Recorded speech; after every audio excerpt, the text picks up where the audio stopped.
Bom, gente, vamos então retomar para a segunda parte, onde a Laís vai fazer a sua apresentação sobre esse outro trabalho dela, sobre a questão do nexo com a saúde mental e trabalho do setor judiciário. E eu vou fazer essa apresentação junto com a Julie, que é graduanda do 8º período de Psicologia no FMG.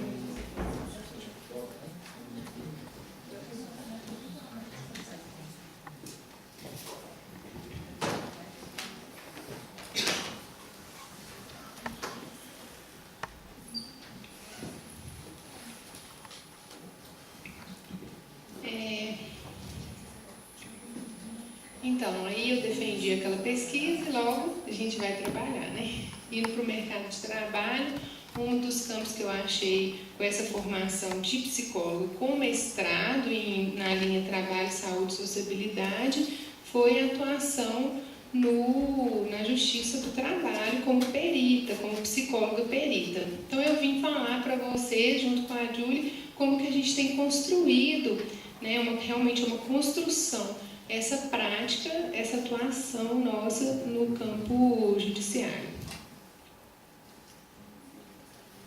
Então, a gente tem feito uma construção metodológica que contempla todos esses aspectos. O primeiro deles é o próprio estágio, a Julie tem me construído comigo, né? A gente tem realmente feito conjuntamente todos os passos desses laudos. Por uma sorte dos nossos destinos, a gente tem contado inclusive com a supervisão da professora Elizabeth Antunes, que já veio aqui, né, participar do fórum também, porque ela supervisionou o estágio curricular da Julie na UFMG. Então a gente conseguiu essa ancoragem dessa prática com a academia. Então estamos fazendo esse debate das convocações da realidade com o que a gente tem discutido lá também no campo do estágio curricular na UFMG. A gente, como que se deu, né, essa entrada? Como vocês vão fazer? Como atuar, né, para além do SERES, como atuar no nexo causal? Como o psicólogo pode atuar? É preciso fazer um credenciamento no Tribunal Regional do Trabalho. Isso não basta, é preciso convencer os juízes, precisa entregar os currículos aos juízes, aos diretores da vara, convencê-los de que também temos formações para dar parecer, para além dos médicos, psiquiatras e médicos do trabalho, os psicólogos do trabalho têm formação específica em saúde mental e trabalho e estão aptos a também atuar nesse campo. Não é uma prática comum, né? Eu tenho lá feito realmente um trabalho de convencimento da nossa formação. Eu estou aqui hoje, assim, na esperança de convencê-los a também buscar esse campo. É preciso, né, ampliar a atuação nessa área, porque ela também nos diz respeito, né, aos psicólogos e aos outros profissionais de saúde para além da medicina, né? Então, tem esse trabalho de convencer também os juízes, e alguns eu consegui convencer, né? Estão me nomeando como perita. Isso tem acontecido nos nossos últimos meses de muito trabalho, né, Júlia? Bem, o que acontece? Então, você vai lá, convence o juiz, deixa o seu currículo, o juiz te manda uma intimação dizendo que você foi nomeada para aquele processo. Então, tem lá um prazo de 5 dias úteis para retirar os autos, que tem em média umas 500 páginas, e elaborar um laudo em de 20 a 30 dias. Né? Então, é praticamente uma monografia, um TCC, uma dissertação de mestrado a cada 15 dias que a gente tem feito. É muito trabalho, mas tem trazido resultados interessantes. Então, a gente chega à intimação, a gente retira os autos lá na vara, né, da qual fomos designados, temos que estudar esses autos, fazemos, a partir do caso específico dos autos, a gente constrói a entrevista semi-estruturada. A gente não tem uma entrevista pronta, pré-fabricada, né, Julie? Cada entrevista a gente constrói as perguntas que a gente acredita que são pertinentes para elucidar aquele caso. Essa entrevista ela também é atravessada pelos quesitos, porque os advogados de ambas as partes, a gente atua nos processos principalmente quais? Que os trabalhadores entram contra a empresa afirmando terem adoecido, né? Uma doença, um adoecimento mental decorrente daquele trabalho. Então, o juiz, não se sentindo apto a tomar aquela decisão, ele pede a opinião de um perito dessa situação. Então, é aí que o psicólogo do trabalho entra para dizer, eu acho que esse adoecimento foi decorrente desse trabalho ou não. A gente precisa contribuir para aquela decisão judicial. Essa é a atuação. Então, os advogados, quando o juiz nomeia, faz a designação de uma perícia, nomeia o perito, os advogados eles têm direito a elaborar quesitos. Eles fazem perguntas que, enquanto peritos, a gente tem que responder. No meu caso, eu falo peritos porque a gente está fazendo esse trabalho conjuntamente, mas eu, como perito, sou obrigada a responder e chamar a Júlia para me ajudar, porque não é nada fácil, né? Então, os advogados elaboram uma série de perguntas e a gente tem que responder algumas delas. Algumas a gente diz que foge ao nosso escopo, porque eles também fazem várias pegadinhas para ver se a gente escorrega. O trabalho da justiça tem também esses melindres, né? Os advogados estão sempre ali prontos a puxar o seu tapete. Eu preciso também falar um pouco sobre essa dificuldade de lidar com os profissionais da área do direito, né? Dessa formação que eles têm, esse é o papel deles, né? Ainda mais se você vai dizer algo contra o cliente deles. E em algum momento isso vai acontecer, porque para os dois lados a gente não opina, a gente tem que tomar uma decisão bem declarada, no caso da perícia, né? Então a gente constrói essa entrevista, a gente marca a entrevista, eu coloquei esse item aqui sobre marcação da entrevista, porque isso não é também muito fácil, porque simplesmente não vem um processo lá com o telefone do trabalhador. A gente tem que entrar em contato com o advogado, conseguir o telefone, e nem sempre isso é fácil. Sem contato com o trabalhador, claro, a gente não começa nossas atividades periciais. E aí a gente faz uma entrevista psicológica com uma pessoa só, eu, a Julie e o reclamante, né, que em geral é o trabalhador. Não nos opomos à presença de um familiar, como já aconteceu no caso da presença de uma mãe da trabalhadora nessa entrevista, mas se resume a essas presenças. E a gente também faz uma audiência pericial em que assistentes técnicos também participam. Vou explicar depois exatamente qual que é a diferença, o que significa isso, por que fizemos essas escolhas. Depois a gente elabora o laudo, né, faz a transcrição dessas entrevistas, faz estudo dos referenciais teóricos, principalmente dos nexos epidemiológicos. As evidências epidemiológicas são muito importantes para a gente ancorar nosso laudo, né, nossa elaboração, nossa análise conclusiva. Então, entrego os autos e os laudos dentro desse prazo de 20 a 30 dias, e os nossos laudos têm tido aí uma média de umas 50 páginas. Não é isso? Então, por que essa escolha da entrevista e da audiência? A nossa prática de laudos ela tem se balizado pela resolução. Existe uma resolução do Conselho Federal de Psicologia específica sobre a atuação do psicólogo como perito e como assistente técnico. Essa resolução fala que o psicólogo perito deve evitar qualquer tipo de interferência durante a avaliação que possa prejudicar o princípio de autonomia teórico-técnica e ético-profissional e que possa constranger o periciando durante o atendimento.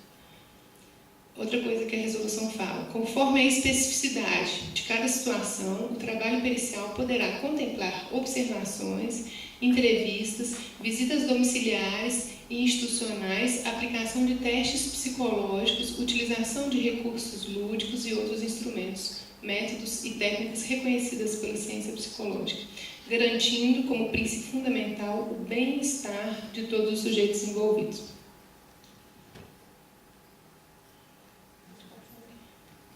Ele também fala: o psicólogo, no relacionamento com profissionais não psicólogos, que é o caso bem dessa perícia, né? A gente está ali se relacionando com o juiz, com advogados, com assistentes técnicos, que muitas e na maioria das vezes são médicos, compartilhará somente informações relevantes para qualificar os serviços prestados, resguardando o caráter confidencial das comunicações, assinalando a responsabilidade de quem as receber de preservar o sigilo.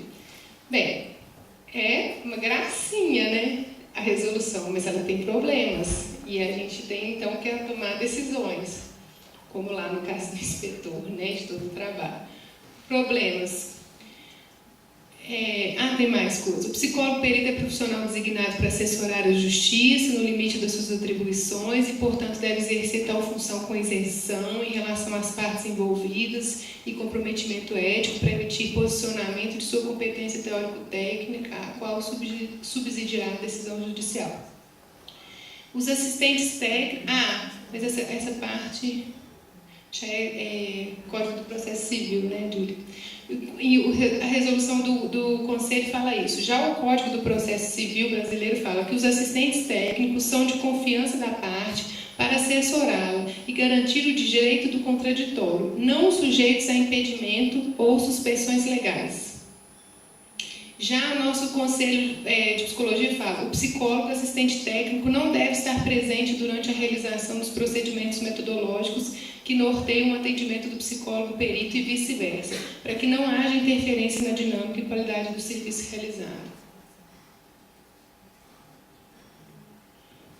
O Código do Processo Civil também fala: o perito cumprirá escrupulosamente o encargo que lhe foi cometido, independentemente do termo de compromisso. Os assistentes técnicos são de confiança da parte, não sujeitos a impedimento e suspensão. E o artigo 429 do Código do Processo Civil fala: para o desempenho de sua função, podem o perito e os assistentes técnicos utilizar-se de todos os meios necessários, ouvindo testemunhas, obtendo informações, solicitando documentos que estejam em poder da parte ou de repartições públicas, bem como instruir o laudo com plantas, desenhos, fotografias e outras quaisquer peças. E o último artigo, a última lei que nos baliza é o artigo 5º da Constituição, principalmente acerca dos princípios da ampla defesa do contraditório. Por que a gente trouxe esse tanto de lei? Primeiro, porque para atuar na justiça é com lei, né? A gente sempre tem que balizar nossas ações através do que está aí amparado na legislação. Segundo, tem problemas, né? O nosso código de ética ele é muito interessante para resguardar o sujeito. Muitas vezes os sujeitos chegam, quer dizer, a maioria das vezes os sujeitos chegam muito enfraquecidos. A presença de um advogado, de qualquer pessoa que os lembre a empresa é extremamente atordoante, né? A gente já teve que acalmar a pessoa pela presença de um médico que representa a empresa. Só que vocês estão vendo que existe um problema na legislação. Enquanto o nosso Código de Ética nos ampara a fazer uma entrevista só com o sujeito, a gente tem aí a Constituição Federal falando do princípio da ampla defesa do contraditório e a gente tem o Código do Processo Civil falando que os assistentes técnicos podem participar, eles precisam participar, eles também precisam levantar dados. O que é isso? Assistente técnico e perito. O perito é aquele nomeado pelo juiz para ajudar de forma isenta a essa decisão. Ele vai dizer a opinião dele. O assistente técnico é direito da parte, tanto o trabalhador quanto a empresa podem contratar um assistente técnico para também emitir laudo. Isso também vai participar do processo. Só que o assistente técnico ele representa uma parte. Então foi por isso que a gente tomou essa decisão. A gente faz a entrevista psicológica, garantidos pelo nosso conselho, no momento em que o sujeito fica ali, né, mais à vontade em nos dizer as coisas só com a nossa presença, minha e da Júlia.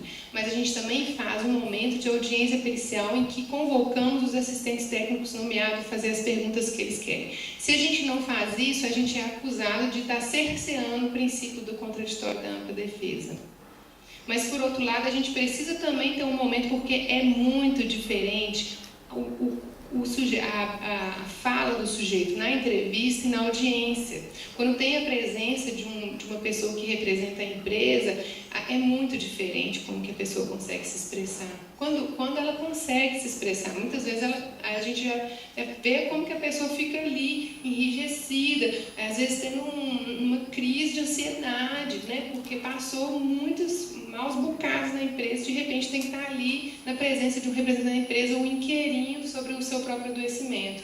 Então, foi a maneira que a gente encontrou de contemplar essas questões contraditórias nas legislações. não é? E se você puder voltar um pouquinho, Olivia, tem um slide que fala sobre mais um. Aqui. O psicólogo assistente técnico não deve estar presente durante a realização dos procedimentos metodológicos que norteiam o atendimento do psicólogo perito e vice-versa. Ótimo, mas o nosso conselho não fala sobre assistentes técnicos médicos. Vocês estão percebendo? A maioria dos assistentes técnicos são médicos. Precisava que o nosso conselho falasse de assistentes técnicos no geral, mas ele fala de assistentes técnicos psicólogos. Então, a gente tem falhas na própria resolução do conselho que a gente tem que resolver de alguma maneira, né? A gente não, até os casos que a gente pegou hoje, não tinha assistente técnico psicólogos. Os assistentes técnicos são médicos, assim como são a maioria dos peritos.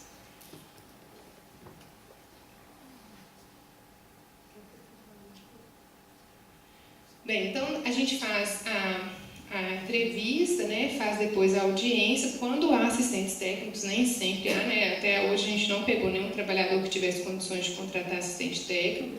Já as empresas em geral têm assistentes técnicos, né? Mas nem sempre, não são todos os processos. Então também tem essa diferença. Às vezes tem esse momento, às vezes não. Se não tiver, simplesmente pula. Outras diligências que a gente chama assim, né, no nosso laudo, diligências periciais. As outras diligências que a gente também faz, como a Júlia está me lembrando, por exemplo, a gente acha importante conversar com um parente. Isso pode entrar, vocês viram pelo Código do Processo Civil que cabe ao perito buscar as informações que ele achar importante, incluir outras testemunhas. Então, já fizemos entrevista com a mãe de uma reclamante, por exemplo, que consideramos importante.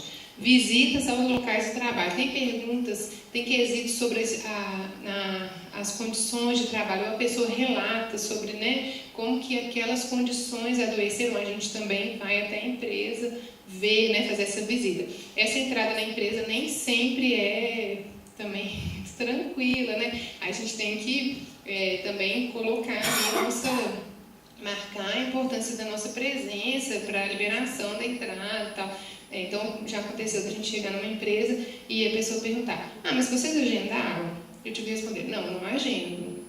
Não agendo, eu vim aqui representando o Poder Judiciário. Eu não posso agendar, eu não vou agendar para a pessoa arrumar a empresa, entenderam? Eu vou, vocês vão ter que abrir para mim, eu estou aqui com um processo em mãos. Se a empresa se nega, eu vou pedir uma intimação, né, do juiz, mas a princípio eu ali como perito eu tenho essa possibilidade de entrar na empresa e fazer a minha observação, que eu vou incluir no laudo. E aí, depois dessa, mais alguma diligência?